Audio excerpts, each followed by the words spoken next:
불편함의 역설 오늘 마지막입니다. 불편함을 통해 자라는 소망, 이런 제목을 말씀드립니다.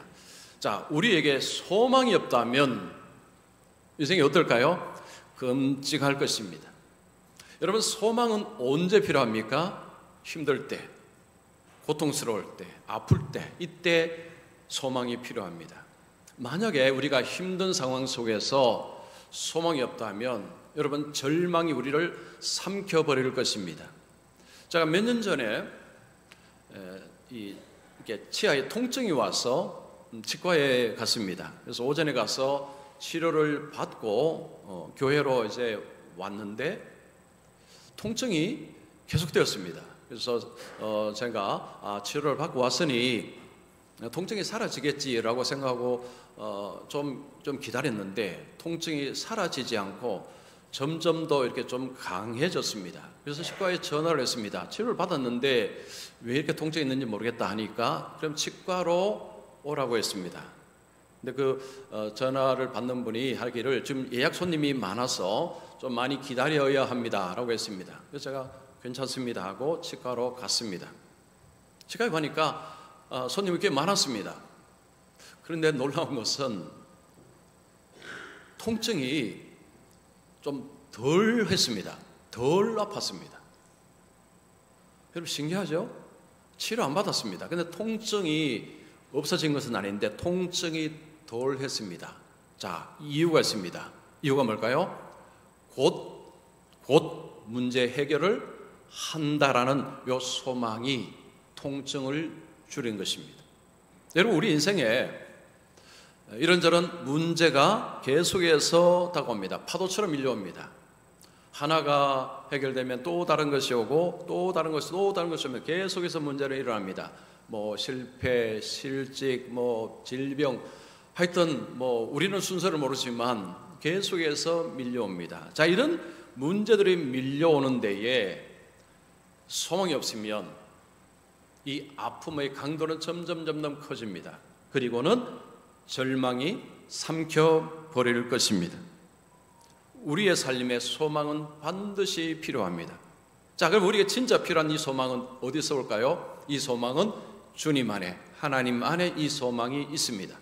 자, 그런데 이 소망은 그냥 모두에게 자동적으로 주어지는 것은 아닙니다.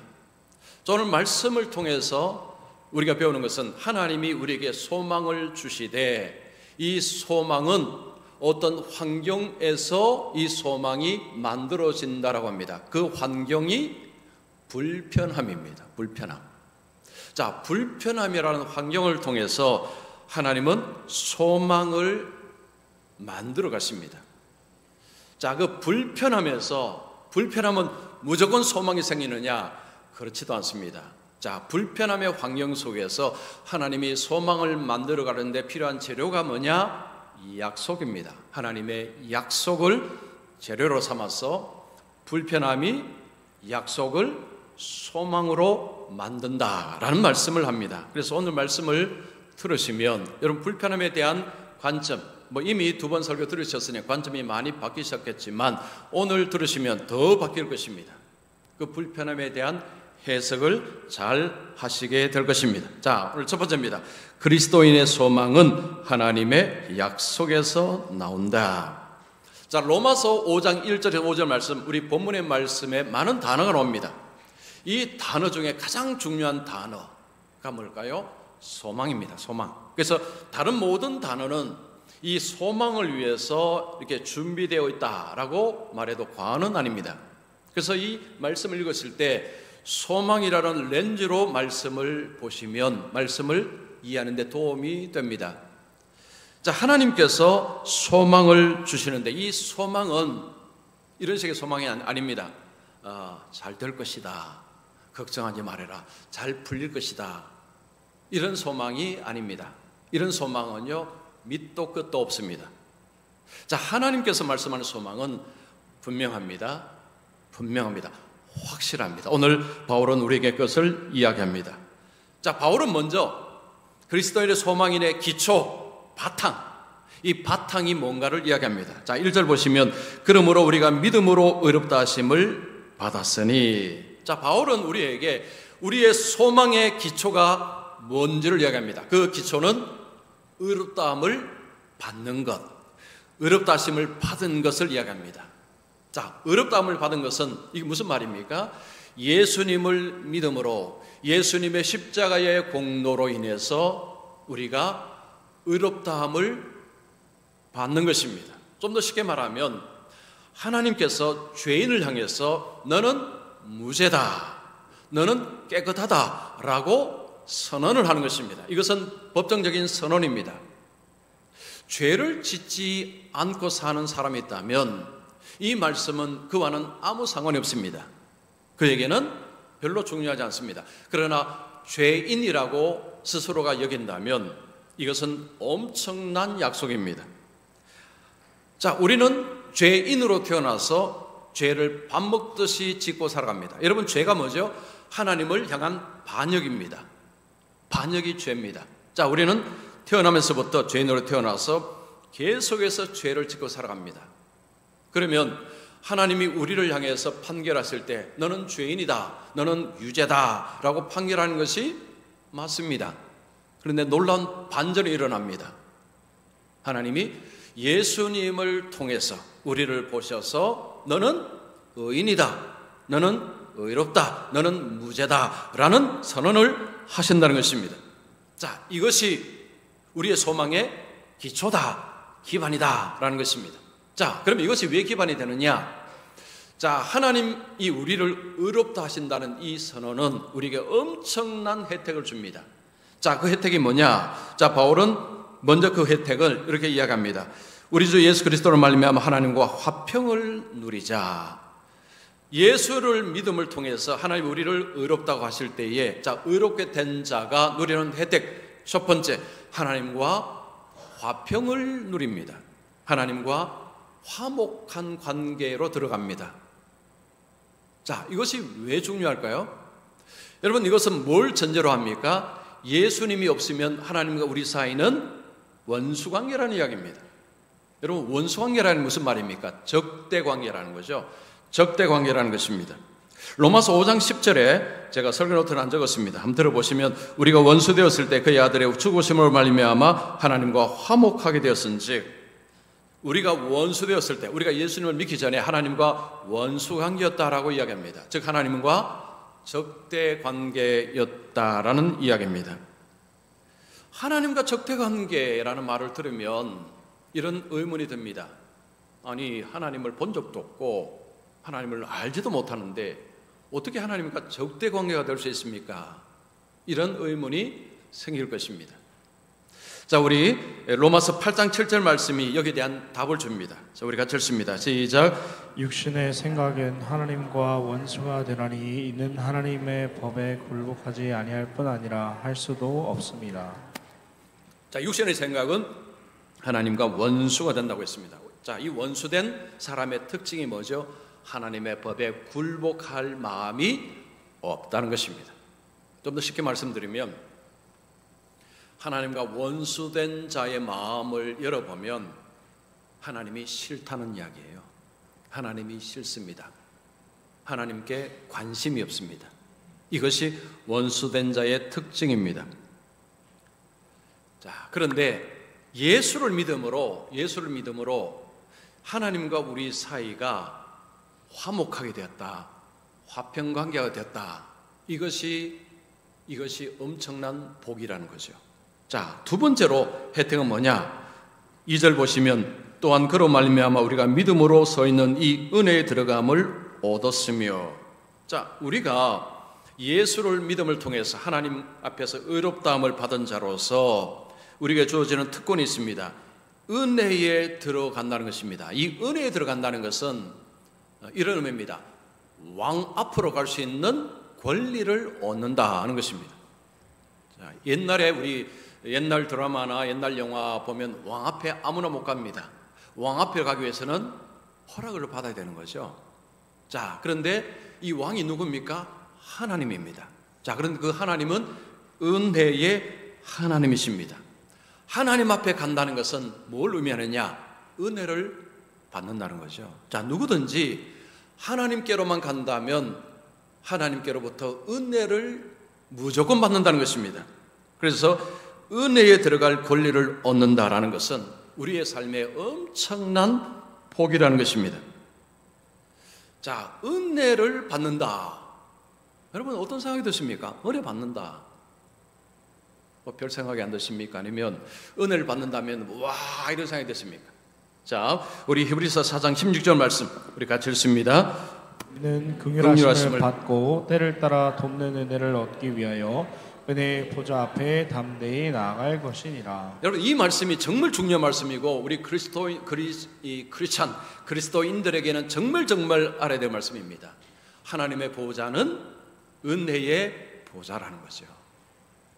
즉 하나님께로 나아가면 은혜를 입는데, 근데 그 은혜를 어떻게 설명하느냐? 때를 따라 돕는 은혜를 얻기 위하여. 이게 참 기가 막힌 표현입니다. 자, 우리가 하나님께로 나갈 때 하나님께서 우리에게 은혜를 베푸시는데 그 은혜가 무슨 은혜냐? 어떤 은혜냐? 때를 따라 돕는 은혜입니다. 자, 우리를 도와주는 거죠. 때를 따라서. 저는 이것을 이렇게 표현하고 싶습니다. 이 은혜는 맞춤 은혜다. 맞춤형 은혜입니다. 자, 하나님께서 우리에게 은혜를 베풀어 주실 때 하나님은 맞춤형 은혜를 베풀어 주신다라는 것입니다. 자, 우리가 이 맞춤형 은혜를 받기 위해서 우리가 해야 될 것이 있습니다. 그 중에 하나가 기도입니다. 기도를 합니다. 기도는요, 하나님의 보좌 앞에 나가는 것입니다. 여러분, 기도는 하나님 보좌 앞으로 가는 것입니다. 이것이 기도입니다. 기도는요, 사람에게 하는 것이 아닙니다. 신에게 하는 것입니다. 신에게. 기도는 은혜라는 것을 끼우지 않고서는 기도를 이해할 수가 없습니다. 그래서 기도를 이해하기 위해서는 반드시 은혜를 이해를 해야 됩니다. 자, 우리가 하나님께 기도를 한다는 것은 도움을 받기 위해서입니다. 자, 그것은 하나님은 눈에 보이지 않지만 내 기도를 듣는다는 것을 생각해야 됩니다. 그리고 그 하나님은 나보다 능력이 많다는 것을 생각해야 됩니다. 근데 이 두 가지가 전제되어야 기도가 가능합니다. 근데 이 두 가지만으로 기도를 하는 것이 쉽지가 않습니다. 두 가지에 플러스 하나가 필요합니다. 하나님은 내 기도를 들으실 뿐만 아니고 나를 도와주실 수 있는 은혜의 존재여야 합니다. 즉 하나님이 은혜롭지 않다면 우리가 아무리 기도해도 아무 소용이 없습니다. 아무리 들어도 우리에게 도움을 주지 않을 것입니다. 성경은 하나님은 은혜의 하나님이라는 거죠. 때를 따라 돕는 은혜를 베푸시는 하나님, 이것은 우리에게 엄청난 위로와 힘이 됩니다. 저는 걱정거리가 있을 때 하나님께 기도합니다. 이렇게 기도합니다. 하나님, 이 문제를 어떻게 풀지 저는 잘 모르겠습니다. 하나님은 다 아시고 어떻게 푸는 것이 가장 좋은지 하나님은 아십니다. 하나님께서 하나님의 때에 하나님의 방식으로 풀어주시옵소서라는 기도를 종종 합니다. 하나님은 우리보다 더 잘하십니다. 나보다 더 잘 아십니다. 내게 어떤 문제가 터졌을 때 하나님은 이 문제를 어떻게 풀어야 되는지 하나님은 아십니다. 우리는 하나님 앞에 나아갈 때 은혜에 기대는 것입니다. 때를 따라 돕는 은혜, 하나님의 방법으로 하나님의 때에 하나님께서 해 주시기를 기대하는 것입니다. 이것이 은혜에 기대는 것입니다. 김병선 목사가 쓴 치열한 복음이라는 책에 보면 수도사의 이야기 나옵니다. 수도사가 나무를 하나 심었습니다. 감람나무를 하나 심었습니다. 감람나무를 심고 나서 이렇게 기도합니다. 하나님, 이 감람나무가 잘 자라기 위해서는 비가 필요합니다. 부드러운 비를 내려 주시옵소서. 이게 하나님께서 비를 내려 주셨습니다. 얼마 후에 또 이 수도사가 하나님 이렇게 합니다. 하나님, 비도 필요하지만 햇볕도 필요합니다. 하나님께서 햇볕을 주시옵소서. 하나님께 햇볕을 또 그 하나님이 비춰주셨습니다. 또 얼마 후에 이 수도사가 하나님, 서리도 필요합니다. 하나님, 서리도 내려 주시옵소서. 그 하나님 서리도 내려 주셨습니다. 자, 이 수도사는 이런 식으로 하나님이 이거 주세요, 저거 주세요, 저거 주세요. 이 감람나무 잘 자라기 위해서는 이것도 필요합니다, 저것도 필요합니다 라고 했습니다. 그건 얼마 후에 그 나무가 죽었습니다. 이 수도사가 낙담을 했습니다. 다른 수도사를 찾아갔습니다. 왜 이런 일이 벌어졌는가를 이제 알기 위해서 그 수도사에게 자기 이야기를 했습니다. 그때 그 수도사가 이런 이야기합니다. 나도 나무를 하나 심었습니다. 그 나무를 심고 나서 하나님께 이렇게 기도했습니다. 하나님은 이 나무가 어떻게 성장하는지 하나님은 잘 아십니다. 하나님께서 바람을 주시든지 비를 주시든지 폭풍을 주시든지 하나님의 때에 하나님의 방식으로 하나님께서 해 주시옵소서 라고 기도를 했다는 것입니다. 그러면서 저 나무가 그 나무입니다. 잘 자라고 있는 저 나무가 그 나무입니다 라고 했습니다. 여러분, 우리가 이 기도할 때 내 계획, 내 뜻에 하나님을 끌어당길 수도 있고요, 하나님의 뜻에 내 자신을 맡길 수도 있습니다. 이 수도사의 차이는 바로 그겁니다. 한 수도사는 자기가 결정하고 자기가 계획을 다하고 하나님이 조력해 주는 것입니다. 그러나 다른 수도사는 하나님의 계획에 하나님의 때에 자기를 맡기는 것입니다. 자, 어느 쪽이 은혜의 하나님으로 여기고 있을까요? 하나님께 맡기는 쪽입니다. 하나님의 때에 하나님의 방법으로 이것은 하나님이 잘 아시니 때를 따라 돕는 은혜를 주신다고 믿고 하나님께 맡기고 있는 것입니다. 자, 우리가 하나님의 은혜 보좌에 나가서 하나님 앞에 간구할 때 하나님은 우리에게 은혜를 베풀어 주십니다. 많은 분들이 기도해도 안 되던데요 라고 이야기합니다. 기도의 내용을 보셔야 합니다. 기도의 내용을 수정하셔야 됩니다. 내 입장에서 하나님을 조력자로 내가 다 결정합니다. 하나님은 나를 도와달라는 것이죠. 이것은 은혜의 하나님이 아니라 내가 하나님이고 하나님은 나를 돕는 분일 뿐입니다. 자, 세 번째로 어렵게 된 자가 받는 특혜를 이야기합니다. 하나님의 영광을 바라고 즐거워하느니라. 2절 중반절입니다. 여러분, 하나님의 영광이 무엇입니까? 하나님의 영광. 하나님의 영광은 하나님의 선하심, 하나님의 자비하심, 하나님의 인자하심, 이런 것들이 드러나는 것이 하나님의 영광이 드러나는 것입니다. 하나님께서 우리에게 인생의 목표를 주셨습니다. 뭡니까? 하나님의 영광을 위해서 사는 것입니다. 자, 하나님의 영광을 산다는 것은 하나님의 선하심을 드러내고 하나님의 아름다우심을 드러내고 하나님의 인자하심을 드러낼 때에 하나님의 영광이 드러납니다. 그 하나님의 영광이 가장 확실하게 드러나는 곳이 어딜까요? 천국입니다. 하나님 나라입니다. 하나님의 왕, 하나님 나라의 왕이신 하나님이 계신 하나님 나라에서 하나님의 영광이 가장 극명하게 드러납니다. 그러면 이 말씀은 바로 그 하나님의 영광을 바란다는 것은 소망한다는 거죠. 소망하고 즐거워한다는 것입니다. 자, 우리에게 하나님 주신 삶의 목표는요, 앞으로 장차갈 하나님 나라에서 하나님의 영광을 바라고 즐거워하는 것이다 라고 이야기를 하는 것입니다. 자, 인생에는요, 멀리 바라보는 목표가 너무너무 중요합니다. 목표 달성까지는 7일이라는 책에 나오는 이야기 하나 소개합니다. 1990년대 중반에 그 하버드 대학에서 그 해에 한국 출신의 학생들이 굉장히 많이 들어왔답니다. 뭐 한국에서 하버드가 바로 가는 경우는 많지는 않지만 이게 조기 유학이나 아니면 뭐 이민 가서 거기서 이제 하버드 대학을 가는 경우가 많습니다. 여러분, 하버드 대학이 얼마나 들어가기 어려운지는 다 아시죠? 엄청나게 힘든 것입니다. 공부만 잘해서도 안 됩니다. 운동도 해야 되고요, 악기도 해야 되고, 그리고 또 학교에서 반장, 뭐 회장 이런 활동도 해야 되고, 뭐 하여튼 다재다능해야 되는 그런 학생들이 들어가는 곳이 하버드 대학입니다.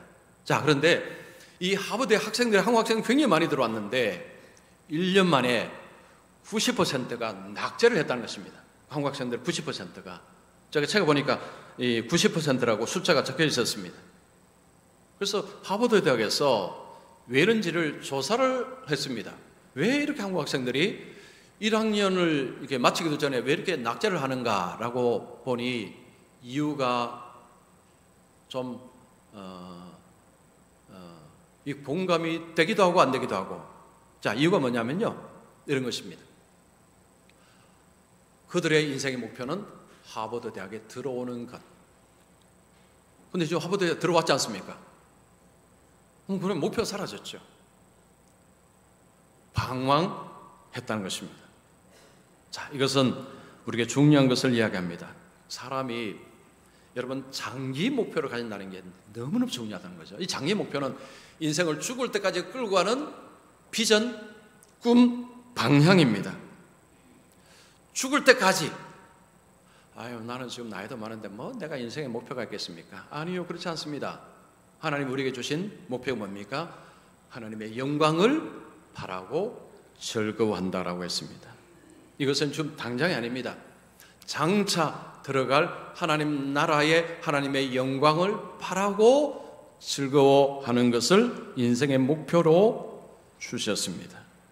자, 바울은 예수 믿는 사람들은 소망이 있다는 거죠. 그 소망의 기초가 너무 든든하는 것입니다.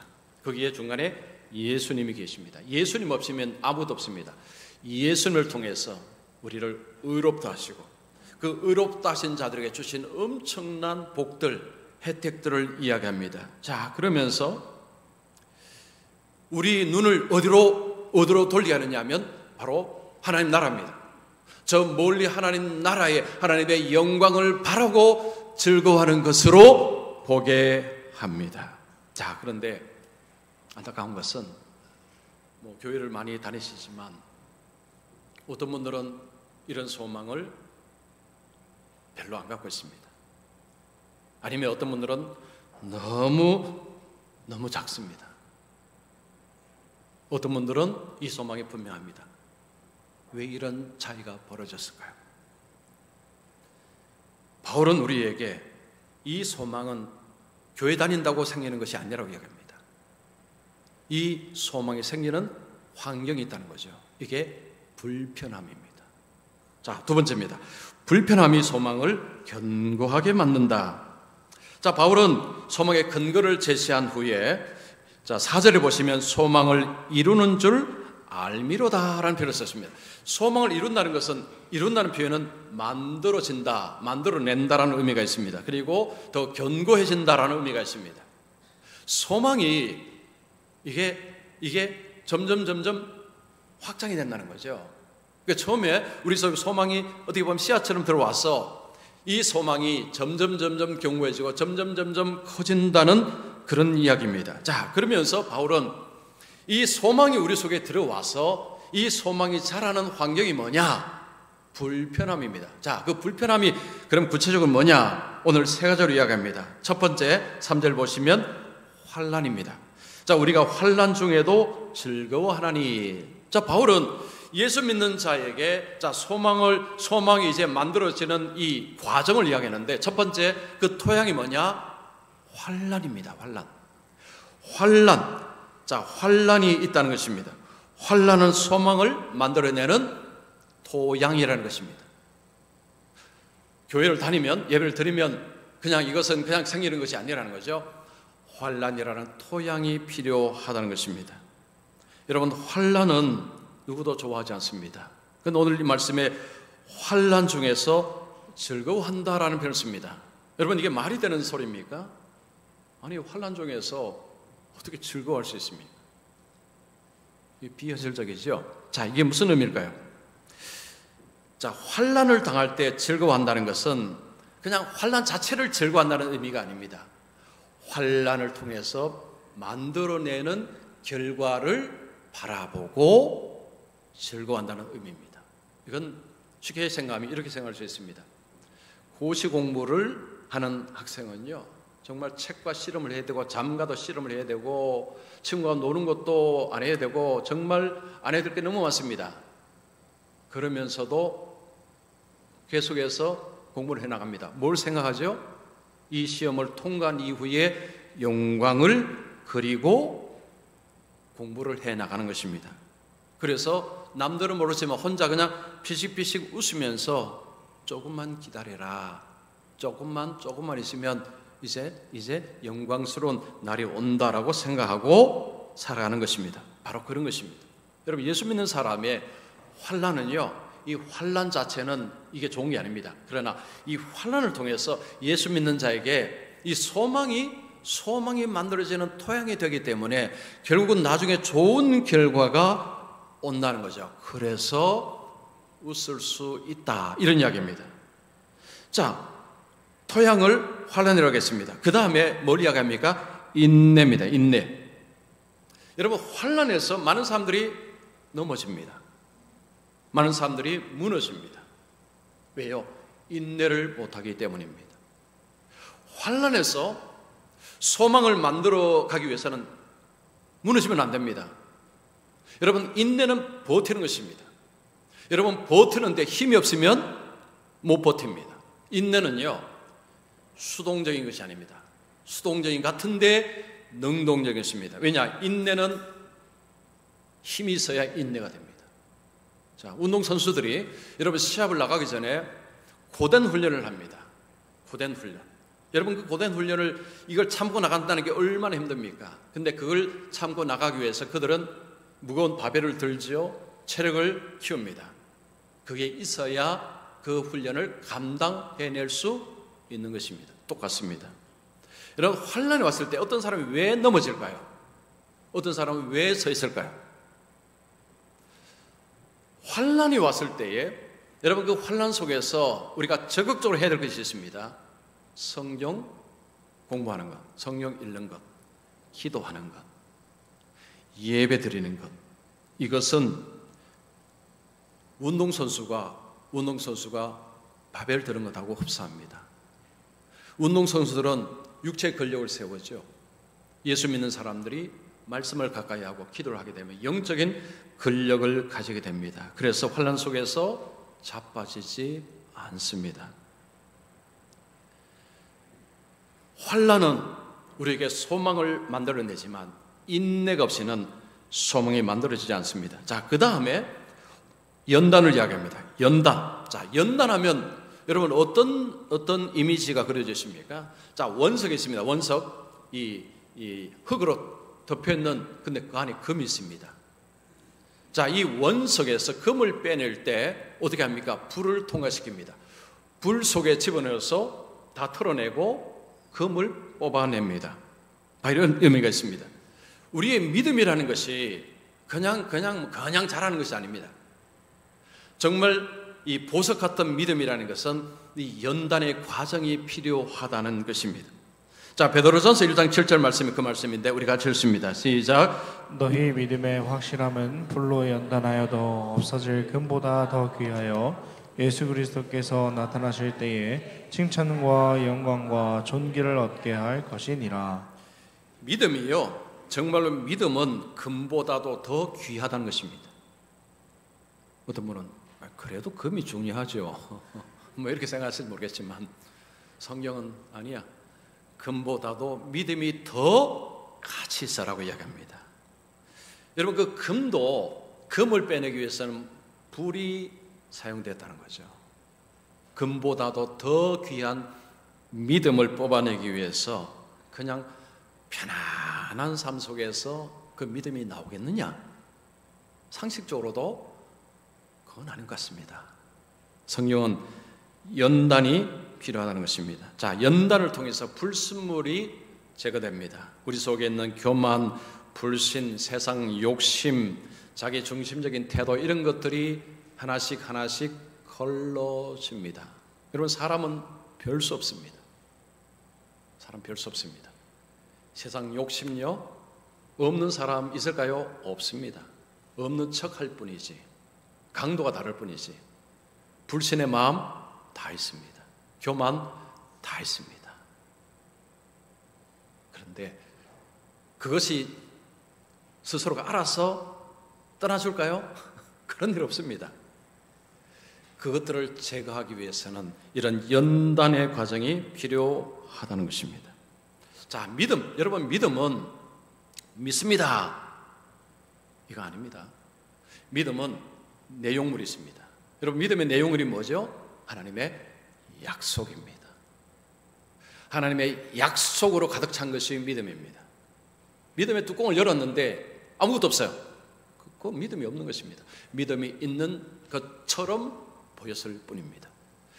정말 믿음 있는 사람이 믿음 뚜껑을 열면 그 속에 뭐가 있다고요? 하나님의 약속으로 가득 차 있습니다. 이것이 믿음이 있는 것입니다. 자, 그런데 여러분, 우리 속에, 우리의 마음 속에 하나님의 약속으로 딱 자리를 잡기 위해서 이게 그냥 되느냐? 그렇지 않다는 거죠. 우리 마음이 밀어냅니다. 그리고 세상 유혹들이 밀어냅니다. 이것이 그냥 우리 속에 자연스럽게 자리를 잡느냐? 그런 일은 일어나지 않습니다. 사람은 그런 존재가 아닙니다. 하나님 말씀을 받으면 믿습니다. 아멘. 여러분, 그렇지 않습니다. 밀어냅니다. 입으로는 아멘 하죠. 마음으로 밀어냅니다. 아이, 못 믿어. 지금이 어떤 세상인데 지금 이렇게 살면 바보지. 그런데 그러던 사람이 어느 날부터 아멘, 주님 말씀이 맞습니다. 왜 이런 일이 벌어졌을까요? 연단이라는 과정이 그의 삶 속에 있었기 때문입니다. 사람은 환난 속에서 인생의 가치를 다시 정리합니다. 편안할 때는요, 정리 안 합니다. 인생의 브레이크가 딱 걸리면 내가 좀 왜 살지? 내가 좀 붙들고 있는 게 이게 왜 중요하지? 고민합니다. 정리를 합니다. 그래서 환난, 인내, 연단은 우리의 삶에 매우 불편하지만 이것이 우리의 삶에 소망을 뽑아낸다는 것입니다. 여러분, 5절 보시면 소망이 우리를 부끄럽게 하지 아니함은, 참 이 표현이 너무 좋은 표현입니다. 이 부끄럽게 한다는 것은요, 실망시킨다는 것입니다. 소망은 우리를 실망시키지 않는다는 것입니다. 자, 우리의 삶 속에 하나님이 이 말씀을 통해서, 약속을 통해서 소망을 심어주실 때 이 소망은 우리에게 절대 실망을 시키지 않는답니다. 여러분, 세상에서 우리가 가지는 희망은요, 우리를 실망시킬 때가 많습니다. 좋은 물건을 보면서 와, 저것만 있으면 정말 좋겠다라고 생각하죠. 근데 그걸 손에 쥐고 나면 어떻습니까? 생각이 바뀝니다. 아, 이거 아니었는데, 아, 이것만 가지면 되게 굉장히 좋을 줄 알았는데 막상 가지고 보니까 실망스럽습니다. 그게 세상에서 가지는 희망의 특징입니다. 자, 그런데 하나님께서 주시는 소망은 그런 일이 없다는 것이요, 실망할 일이 없다는 것입니다. 사람들이 이걸 몰라서 그렇죠. 가치를 몰라서 문제지, 이 가치를 알기만 하면 실망할 일이 전혀 없다는 것입니다. 이 소망은 단기 소망이 아닙니다. 멀리 저 하나님 나라 저기를 바라보고 내 인생 죽음이 오고 뭘 와더라도 그냥 그것이 소망이 되어 살아가는 삶, 이게 장기 소망입니다. 장기 소망. 자, 우리 성도님들은 이 소망을 분명히 지금 붙잡고 계십니까? 이 소망을 따라서 살고 계십니까? 자, 어느 날 어느 가정에서 남편과 아내가 텔레비전을 보고 있다가 남편이 아내에게 말합니다. 여보, 내가 소원이 하나 있어. 뭡니까? 라고 이제 물었습니다. 한 번도 가보지 않은 곳에서 한 번도 해보지 않은 일을 하고 싶소라고 했습니다. 그래서 이제 아내가 그럼 내가 당신의 소망을 성취하는 것을 내가 도와주겠소라고 했습니다. 그래서 남편이 너무 기뻤어. 당신이 내 소망을 도와준다고요. 그럼 뭐 어떻게 도와준단 말이요? 자, 여기서 잘 들으셔야 됩니다. 저 부엌에 가서 설거지 하세요라고 했습니다. 당신 부엌에 한 번도 안 가고 부엌에 설거지 한 번도 안 했죠. 자, 제가 이 이야기를 왜 할까요? 이 소망이 별로 값어치가 없다는 이야기입니다. 근데 사람들이 이 비슷한 소망을 너무 많이 갖고 산다는 것입니다. 그 아내가 볼 때는요, 그 남편은 말이 거창했지만 아내가 볼 때는 그 별거 아니라는 것이요. 그 별거 아니라는 것입니다. 그 내 생의 마지막 한 날이라는 책을 보니까 이 총신대학교 이관직 교수의 이야기가 실려 있었습니다. 이관직 교수는 그 이제 상담학, 목회 상담을 가르치는 교수인데, 자, 이분이 사람들을 만나서 이제 어떤 그 상담을 할 때에 그 사람의 상태를 알기 위해서 질문을 하나 던진답니다. 그 질문이 이겁니다. 하나님께서 당신의 세 가지 소원을 들어준다면 그 세 가지 소원이 무엇입니까? 자, 제가 여러분 한번 생각해 보세요. 하나님께서 지금 여러분들에게 세 가지 소원을 들어주신다면 여러분 그 세 가지 소원이 뭘 이야기하겠습니까? 자, 이 교수가 이야기할 때요, 거의 대부분이 단기 소망이었습니다. 자, 이제 몸이 아프신 분들은 이제 몸이 회복되는 것, 좀 사업이 좀 안 되는 분들은 사업이 잘 되는 것, 자녀가 결혼을 못했으면 자녀가 결혼하는 것, 거의가 이런 소망이었다고 합니다. 자, 이 책은 그런 이야기입니다. 이 단기 소망은 치명적인 문제를 하나 안고 있다. 그것만 해결되면 또 다른 소망을 찾아서 갑니다. 이러다가 인생 끝난다는 것입니다. 이 단기 소망 자체가 뭐 잘못됐다는 것은 아닙니다. 그러나 사람이 그 단기 소망을 쫓아가다 보면요, 이 산에 갔다가 이 산이 아니구나, 저 산에 아니구나, 이 산, 이러다가 인생 끝난다는 거죠. 하나님이 우리를 부르셨을 때 그렇게 부르지 않았다는 것입니다. 우리에게 저는 원문에서 장기 소망을 주셨다는 것이요, 하나님 나라라는 천국이라는 소망을 주셨는데, 근데 우리는 단기 소망, 여기서 이거 잘 되고 저걸 되고 저걸 되고 이거 아니면 저거 이거 이러다가 인생 끝난다는 것입니다. 이게 잘못 사는 인생이라는 거죠. 이게 잘못됐다는 이야기는 아닙니다. 그러나 이렇게만 살게 되면 안 된다는 거죠.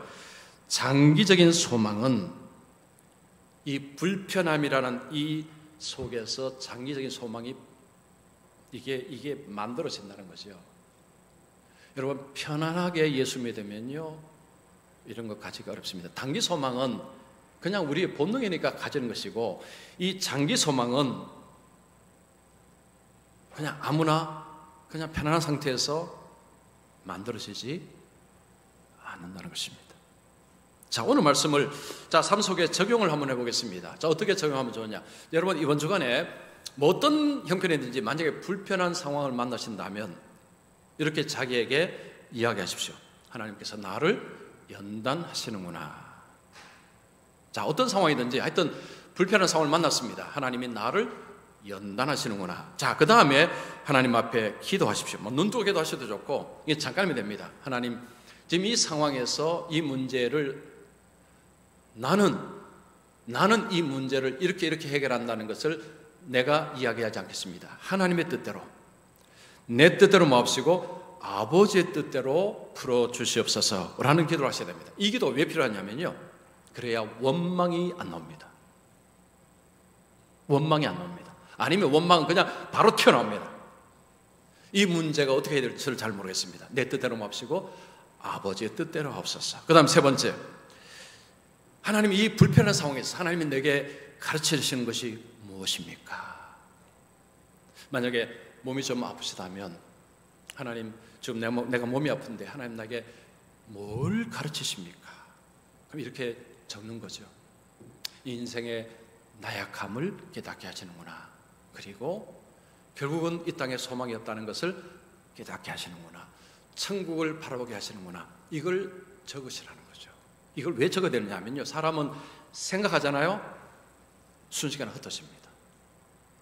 글로 적으면 그 글이 내게 영향을 미친다는 거죠. 그래서 이 글로 적거나 아니면 말을 하거나 이걸 해보시라는 거죠. 자, 다시 말씀드리면 불편한 상황을 만났을 때에 하나님이 나를 연단하시는구나. 두 번째는, 자, 그 상황 속에서 내 뜻대로 마옵시고 아버지의 뜻대로 하옵소서라고 기도하십시오. 그래야 원망을 입에서 안 나오게 할 수 있습니다.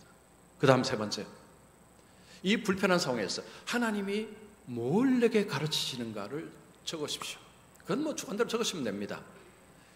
이렇게 하게 될 때 여러분 삶의 불편함은 여러분 삶의 소망을 계속해서 만들어 갈 것입니다. 자, 불편함은 우리 모두가 피하고 싶은 것입니다. 우리에게 고통, 아픔을 주기 때문입니다. 그런데 불편은 피하고 싶지만 불편은 필요합니다. 자, 하나님은 그 불편을 통해서 하나님의 약속을 우리 속에 소망이 되게 하십니다. 여러분, 한 주간에 불편한 삶이 있을 때, 자, 이 문장을 기억하십시오. 하나님은 불편함을 통해서 하나님의 약속을 소망으로 바꾸신다. 이것을 생각하셔서 여러분, 한 주간에 불편한 상황이 있을 때 불편한 상황을 잘 활용하셔서 불편한 상황 속에서 소망을 더욱더 만들어가는 우리 모두가 되시기를 축원합니다.